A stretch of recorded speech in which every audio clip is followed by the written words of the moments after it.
All right, welcome everybody. I'm Wes Warren. I'm here with Greg Stanley, and today's topic is hiring. Probably the number one problem coming out of COVID was hiring, finding good people, finding people that would show up for work, finding people that show up for an interview, and we're still dealing with this. And then also there's always talk of a kind of a new generation, not quite with the same work ethic as the previous one. All that kind of stuff goes into hiring, and the better that you get at hiring, the more hopefully you can solve those variables, those problems, to where you do get hard workers, you do get people who are wanting to show up and be on time, and all those good things solved through a good hiring system. And that's what we're going to talk about today. You know, we've learned a lot about this over time. Like you said, there was a time when everybody seemed to be able to just find a bunch of eager, anxious people wanting to work in dentistry, willing to learn. If they could get hired and learn on the job, it was a savings of $20,000 to $40,000 with some government finance program for training assistants or something. So times, as you say, have changed. So you got to know what you're doing, and to the extent you can hire fast. Because when you get somebody through that door who really is going to work out, the old thing of, well, I'll wait a couple weeks, I'll think about it, that is so far in the past, I can't even believe it. Well, that's lesson number one, probably, before we even dive into the system, is you can't wait. You can't, when you get an email with a resume, you got to respond right away, set up a meeting right away. It's got to happen within hours.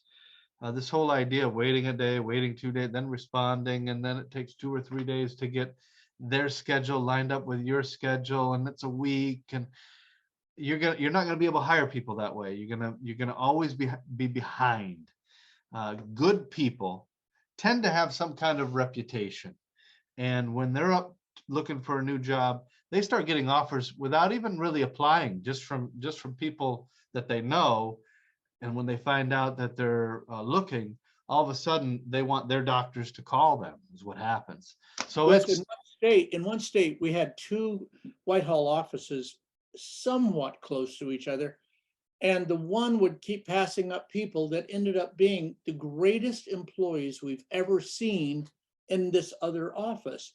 Yeah, they were probably pretty good at developing, but the other one just didn't know how to spot winners. yeah. So yeah, got to go through this process super fast. A lot of offices will have even switched to, instead of a live face-to-face meeting, just a Zoom meeting, and conduct the thing over Zoom. And when it's competitive market, you want to meet them, find them, see if they really do know some things, and make an offer, because they don't stay on the market very long. That is today's environment, but everything else kind of works the same. Let's get into the system. Right. Let's look at what it's all about. The first thing you're going to need is a checklist for the behavioral traits of this position. For example, if it's the front office or an assistant or whatever it happens to be, the behavioral traits, meaning will they thrive in the position? For example, if I was hiring somebody that I expected to be a financial arranger or a clinic administrator, whatever, I would have to put down the traits that would go along with that. For example, a financial arranger has to be comfortable asking for money. That might be one of my things on my own checklist. You're going to probably want between 3 and 4 things on your checklist. You say, Greg, why not make 10? Just make her the perfect living embodiment of everything a staff person could be. Well, the answer is, the better they get, the better you're describing the ideal person, the more likely they're already working for Microsoft or Amazon or something as a vice president. Let's face it, you can't hire perfection. You're going to have to hire good and then round them out with what you need. And you're going to find people won't become CEOs working in your position, but they may become, with your help, a great dental office financial arranger or assistant or front desk, whatever it happens to be. So yeah, some of it's going to come down to how you onboard them, but a lot of it is what you're starting with. So let's make sure you're starting with somebody who can work well under pressure, Because time of the day, there's a certain time of day, there's going to be pressure. If you're a doctor who is, I don't want to say hard on assistants, but that is the right word. You Yeah, know, you want somebody who works well under pressure, can handle the pressure. That would be on your scorecard. Somebody who is organized, that could be on your scorecard. For somebody in TC, you would want treatment coordinator, you would want them to be persuasive. These are, like you said, attributes, personality attributes that you're looking for. and when you say persuasive, what you're talking about there, I think, is compassionate selling, where people feel like you're giving them what they really need and you're doing it at the pace and the level they can accept it. But also, yeah, persuasive also could be high on the scale of verbal skills. Really knows how to get instant rapport with people just really quickly, that kind of thing. Those are all attributes, and each position needs certain attributes. Yeah, we need them to be nimble verbally, where they know how to punch just right to get the response they want without alienating. Watch them, how they respond to you in the various interviews we're going to recommend. When they come back, is it well-chosen words or are they clumsy verbally? All right, so first thing, checklist. That's where we start. One of the things we see a lot of people asking for, like you said, persuasion, organized, works well under pressure. There's probably nothing in dentistry that doesn't require those, okay? Yeah. You might add works well with others. You're unfortunately going to find that out real fast and in a bad way with some people. Okay, now you know why we're not saying 10 things, because we don't want to narrow the field too much. So you put these things on your checklist. Then you are going to fashion an ad that is not going to raise the hackles of some lawyer out there who's feeding cases to their firm by what you write. You can't say, want a young person who's Energetic. dynamic, yeah, energetic. Yeah, you might value those things, but when you put them in an ad, you've just discriminated against old, worn-out people. There's so many ways to offend. So you have to write what we call a clean ad, meaning one that'll get past the censors. Vanilla would be another word to describe that. A vanilla ad, And normally you don't put money in the ad, but if nobody responds to the normal ad, you're going to have to include money and start ratcheting it up. And I know why you wait on this, because you don't want to upset the people that are already working for you. We get that. But if you've gotten behind on the pay scale with your existing people, this is something you're probably going to have to address as well. This is the number one problem. So people get behind. They say their employees are at $18 an hour, but the market's at $20 an hour. And so they know they can't run an ad for 20 and just make everybody mad in the office. And so they still have to continue running ads from $16 to $18 an hour. And they get nobody, nothing, not one resume ever. And the problem is because you're kind of getting away with something with your current people, but you won't for long. So sometimes with a bonus in place, kind of makes up for it. But this will finally be exposed. The term draining the swamp. Well, you can drain your office and find that you got 10 people that are underpaid technically, and that the bonus, then you'll bonus slowly start losing. You'll slowly start losing them, Greg. And if you don't address this and get near the top of the pay scale, or certainly very close, you'll just start losing people. We've seen a lot of offices already. Their offices emptied out with hygiene. They lost all their hygienists during COVID. And they didn't see that in the meantime, only 90% of the market came back for hygiene. Only 10% of the people left hygiene for good. And they came back at a higher rate. And so the doctor thinking, all right, I'll give them an extra $2. Well, it took more than that, a lot more, to get them back. So let's make sure we're advertising, as you say, to the market. Otherwise, like you can't even market. So you've designed your ad, you run your ad. And the people who respond by email, of course, you email them back if you want to use an employee selection service. that screens these folks. They send them tests. There's a couple that we use. Criteria Corp is one of them. Wonderlic, right. Yeah, and Wonderlic. We do 2 tests. IQ, we're looking for the 50th percentile or above.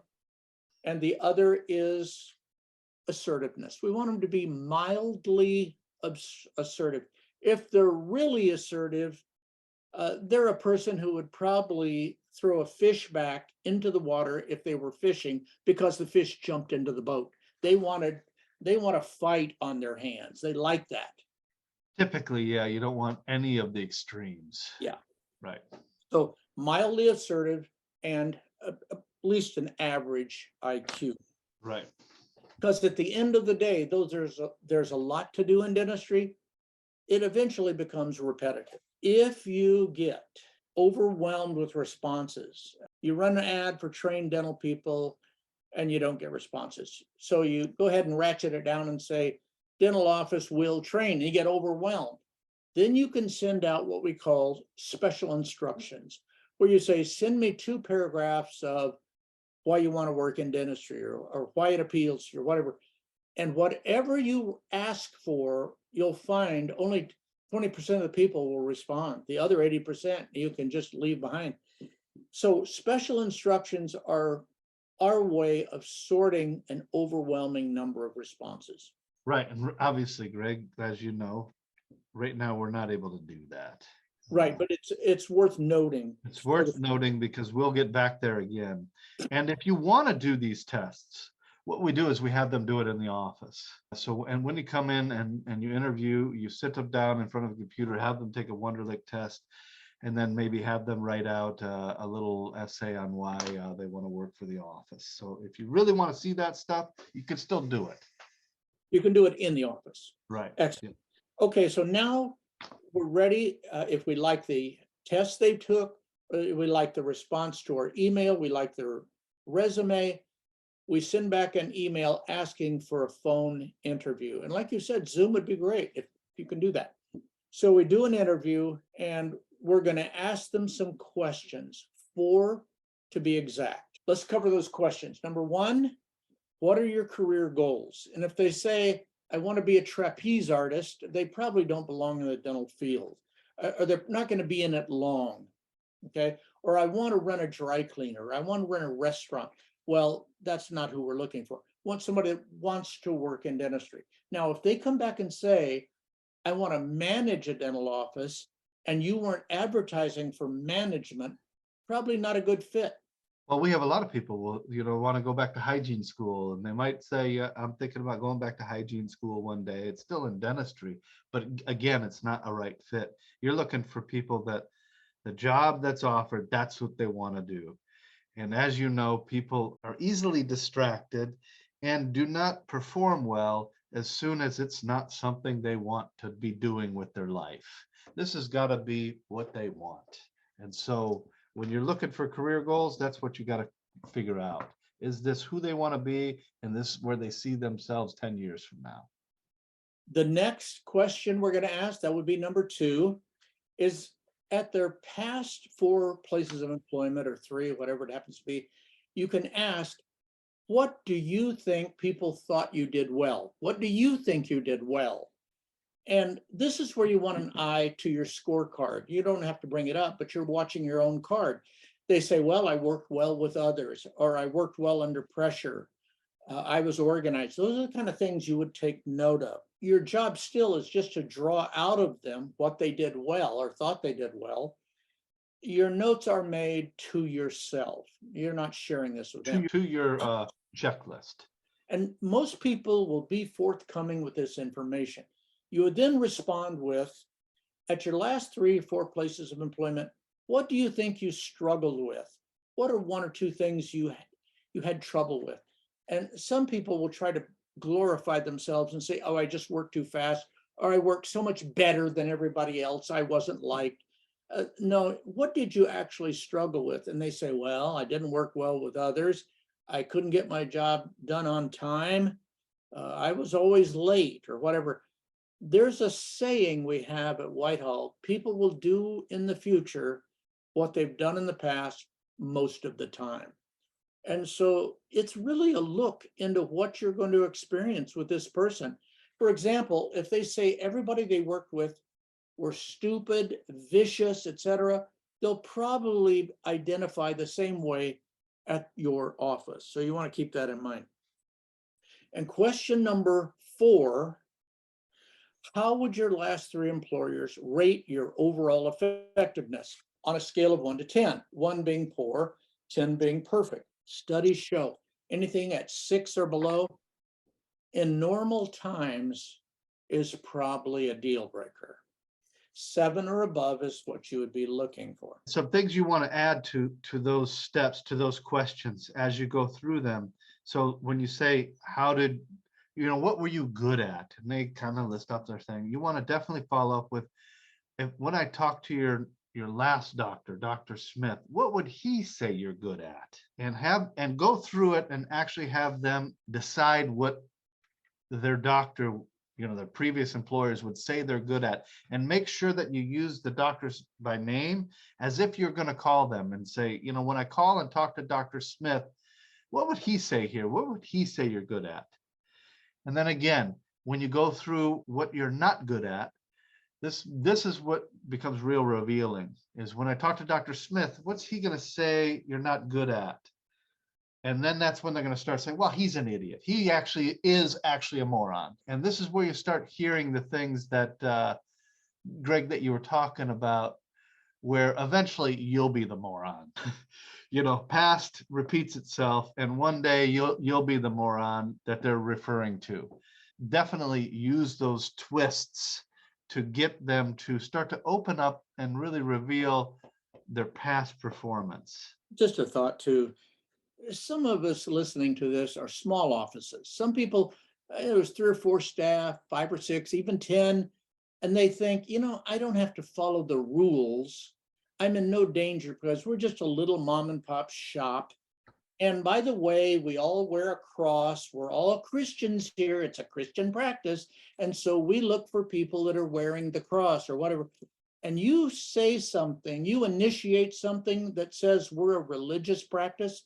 I mean, that's not going to fly. And there is an entire legal industry geared up to come down upon you with incredible destruction. So can I give a, yeah, I want to give a story because this just happened. I was talking to one of my offices, and they were looking to hire a hygienist, interviewing a bunch of them. I won't say a bunch, but they're interviewing some, and one of them had a foot injury. And the doctor said to the hygienist, we're a real fast-paced office. This is going to be a problem, your foot injury. That cost her $25,000. That statement right there. Fast-paced office. For a fast-paced office, are you sure your foot injury is not going to be a problem?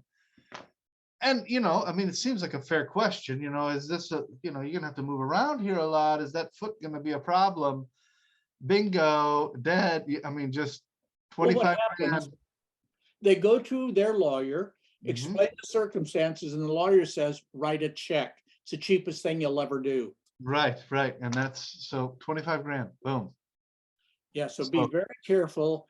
There is a firm, Paul Edwards Cedar, CEDR, Center for Employee Dispute Resolution.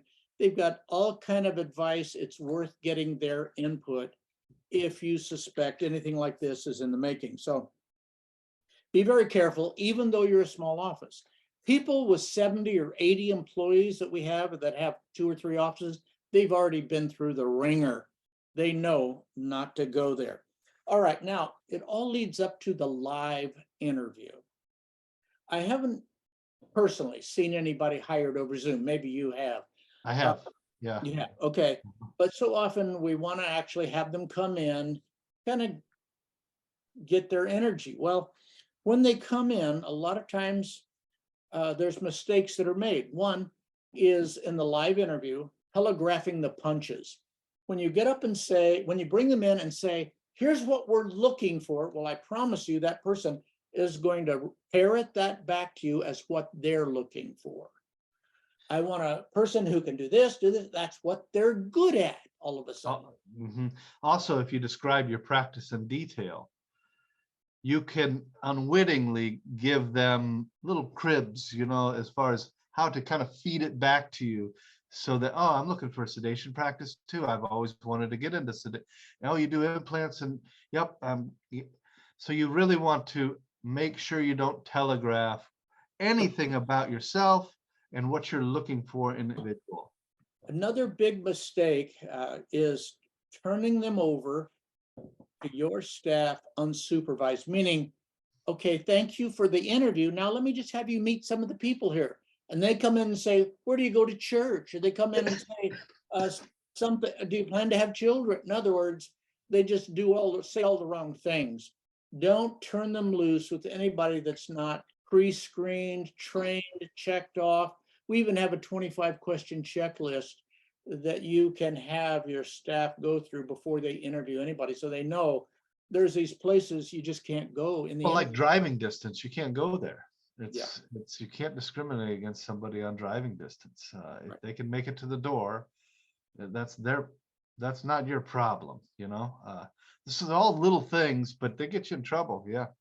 One of the things we have them sign when they come in for a live interview is a hold harmless clause, which says that any previous employer you check with is free to say exactly how things went with them in the office. That screens out a few people. Some people left on bad terms that have not made that part of the interview process yet. So the hold harmless clause will smoke that out. And you asked Lori from Whitehall for that. Just email her saying, hey, I heard Wes and Greg talking hiring, and I'd like to have that, it's called a TORC form. TORC form. Threat of reference check. Threat of reference check, where you have people sign this form, like you said, it's a hold harmless of previous employers to speak freely. And the whole idea here, well, some people won't sign it, but the people that do sign it, hopefully what you're looking for is them to really reveal the story. Like I said, what really is going on at their old offices. And that's what you want to probe on and really find out their past performance. Yeah, that's where it comes out that they pulled a weapon on another staff person who had been intimidating them. Okay, now it comes time for the offer. The people that you don't offer, you say, thanks for the interview. We'll notify you by email of our next step. They go home, you send them an email, didn't work out, thanks. The person you do hire, same thing, and you're going to get back to them right away. This, like I said, this thought you can take weeks in this process just doesn't work anymore, not in the environment we're in. So you get right back to them and say, let's get on the phone, let's make an offer. And you make the offer. It's a dollar amount, it's hours, it's days that they're going to work, etc. But also something included that you may be asked to do more things than you're asked to do when you start. We might be moving you around the office. You might be taking on other duties. Is that okay?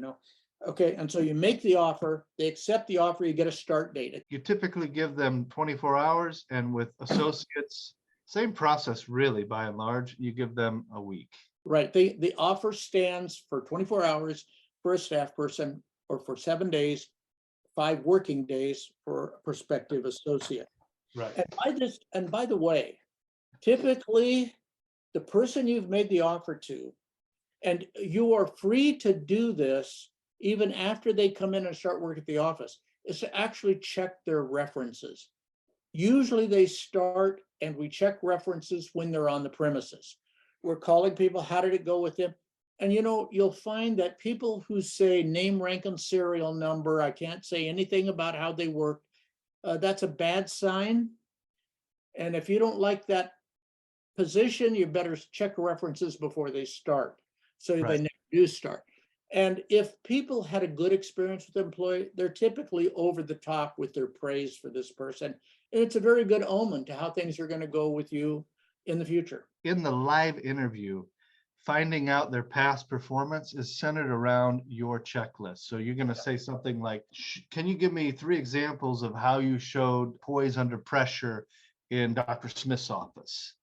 Can you give me 2 examples of how you were persuasive with in Dr. Jones's office? And that's kind of the theme of the live interview. And that's how you dive into their past performance. Right. And people a lot of times will communicate by getting their eyes to come to say how much they didn't like it there, or didn't like the wife working there, the husband or whatever.